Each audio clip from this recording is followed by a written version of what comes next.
नमस्कार साथियों, मैं दर्शन सिंह मन्नत ग्रुप से। साथियों, यमुना एक्सप्रेसवे क्षेत्र से जुड़ी आए दिन खबर हम आपको वीडियो के माध्यम से देते रहते हैं। आज एक ऐसे टॉपिक को लेके हम आपके बीच में आए हैं जिसको लेके बहुत लोग डाउट में है। जी बिल्कुल, निवेश करना चाहते हैं लेकिन किन्हीं कारणों की वजह से उनका माइंड जो है उस चीज़ पर कॉन्सेंट्रेट नहीं कर पाता है। उन्हें ऐसे लगता है कि कहीं ये चीज़ हमारे लिए सही साबित नहीं होगी या कोई ऐसी प्रॉब्लम आ जाएगी कि हमारा पैसा निवेश करने के बाद किसी ना किसी कारण से डाउट में रहेगा। उसी टॉपिक को लेके हम आपके बीच में आ जाए हैं। साथियों, जैसे आप देखते हैं यमुना एक्सप्रेसवे क्षेत्र में रेजिडेंशियल सेक्टर सबसे पहले 2009 में अलॉट किए गए सेक्टर 18 और सेक्टर 20। साथियों, सेक्टर 18 और सेक्टर 20 अगर बात करें, यहाँ सबसे छोटा प्लॉट 300 मीटर का है और उसके बाद 500, फिर 1000, 2000, 4000, ये सभी साइज वहाँ 18 और 20 सेक्टर में अलॉट किए गए थे 2009 में। साथियों, अगर बात करें, यहाँ दो कैटेगरी के प्लॉट हैं। जैसे बात करते हैं 18 के सेक्टर में, 18 सेक्टर में जो निवेशक हैं वो 300 मीटर के प्लॉट में निवेश करते हैं। साथियों, एक बात को लेके वो हमेशा डाउट में रहते हैं कि वहाँ किस प्रकार से निवेश किया जाए, क्योंकि वहाँ दो कैटेगरी के प्लॉट है, एक रजिस्टर्ड एक अनरजिस्टर्ड। लेकिन मैं आपको बताना चाहता हूँ कि रजिस्टर्ड और अनरजिस्टर्ड में ज़्यादा फर्क नहीं है।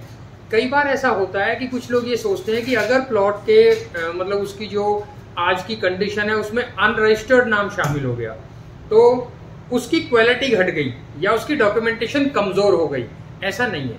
मैं आपको बताना चाहता हूँ अनरजिस्टर्ड और रजिस्टर्ड प्लॉट में फ़र्क क्या है। सबसे बड़ा फ़र्क तो ये है, जो आप भी समझ सकते हैं, कि अनरजिस्टर्ड यानी अभी तक उसकी रजिस्ट्री नहीं हुई, रजिस्टर्ड जिसकी रजिस्ट्री हो गई है।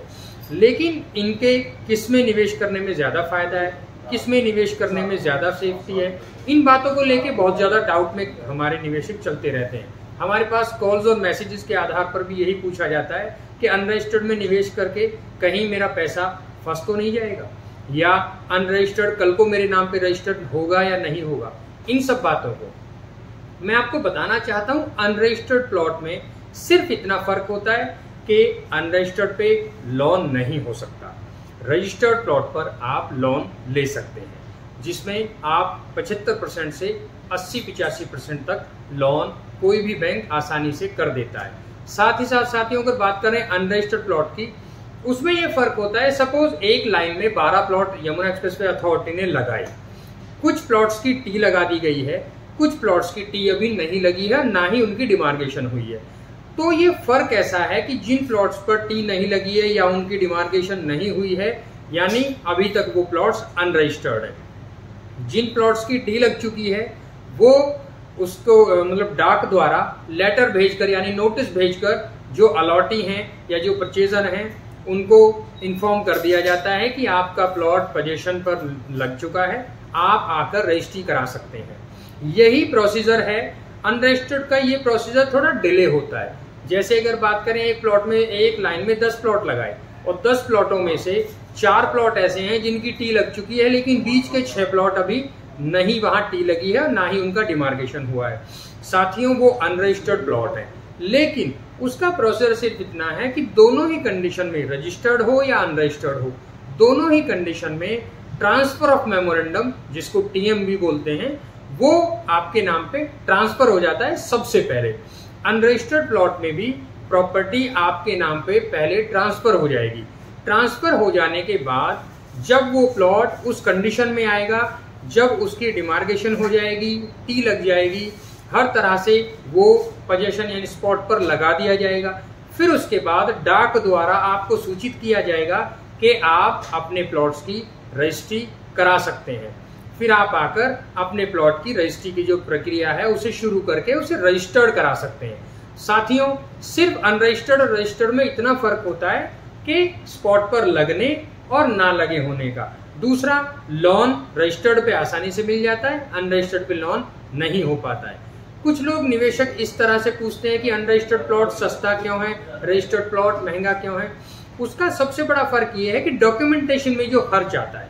जी बिल्कुल, मैं आपको अपनी अगली वीडियो में अनरजिस्टर्ड की डॉक्यूमेंटेशन में किस किस तरह से खर्च करके आप उसको रजिस्टर्ड करा सकते हैं और रजिस्टर्ड प्लॉट पर क्या क्या खर्च होता है, जिस आधार पर आप उसको रजिस्टर्ड करा के आगे उसमें कंप्लीशन बनाना और सारी जो प्रक्रियाएं हैं वो पूरी कर सकते हैं। ये जानकारी मैं आपको अपनी अगली वीडियो में बताऊंगा। साथियों, अब इस डाउट को क्लियर करने के लिए मैं आज यहाँ आया हूँ कि अनरजिस्टर्ड प्लॉट लेने में भी कोई किसी प्रकार की त्रुटि नहीं है।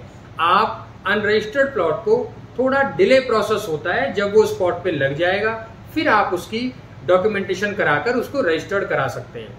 अगर बात करें फैसिलिटीज की, अगर बात करें वहां लिंक की, अगर बात करें वहां कनेक्टिविटी की, अनरजिस्टर्ड रजिस्टर्ड में कोई फर्क नहीं होता। ये सब चीजें, सारी फैसिलिटीज वहां सेम होती हैं, सब चीजें वहां एक समान होती हैं, लेकिन फर्क होता है सिर्फ स्पॉट पर लगे होने का और ना लगे होने का। जिस प्रकार से बात करें, जैसे ये एक तरीका है कि अनरजिस्टर्ड प्लॉट आपने खरीदा, उसको रजिस्टर्ड कराने में जो फर्क आता है, यानी जो उसकी डॉक्यूमेंटेशन में पैसा लगता है, जो खर्च आता है, उस खर्च का गैप आपको टोटल अमाउंट में आज रजिस्ट्रेशन में और अनरजिस्टर्ड प्लॉट में दिखता है। जी बिल्कुल, एक पर्टिकुलर अमाउंट जो उसकी मतलब अनरजिस्टर्ड को रजिस्टर्ड कराने में आता है, उस गैप के आधार पर आप अनरजिस्टर्ड प्लॉट खरीद सकते हैं, और आप उस गैप को यानी उस अमाउंट को लगाने के बाद जो ऐड होने के बाद मतलब जो अमाउंट बनता है उस पे रजिस्टर्ड प्लॉट खरीद सकते हैं। साथियों, अनरजिस्टर्ड प्लॉट खरीदने के एक बेनिफिट मैं आपको बताना चाहता हूं। वो बेनिफिट ये है कि प्लॉट की यानी जो 300 मीटर का प्लॉट है उसकी फर्स्ट रजिस्ट्री के बाद आपको 3 वर्ष का समय मिलता है कंप्लीशन बनाने का।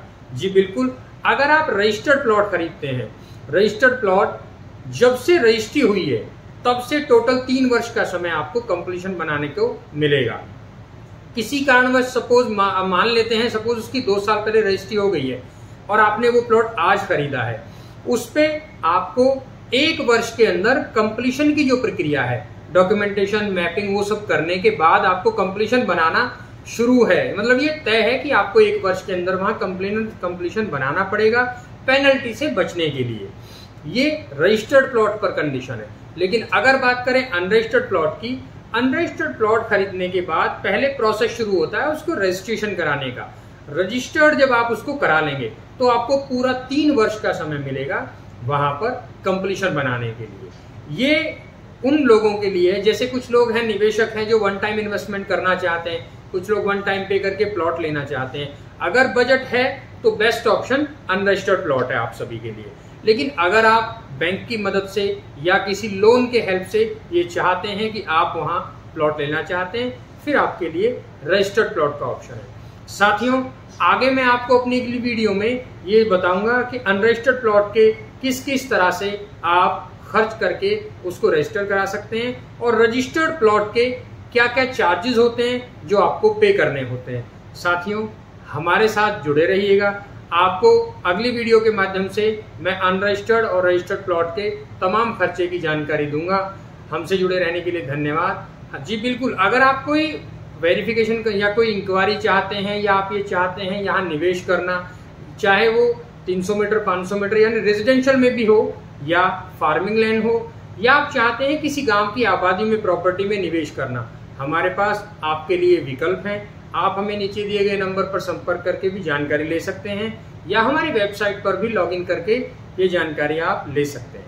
साथियों, हमारी वेबसाइट है www.mannatgroupofrealestate.com। हमसे जुड़े रहने के लिए धन्यवाद। जय हिंद साथियों।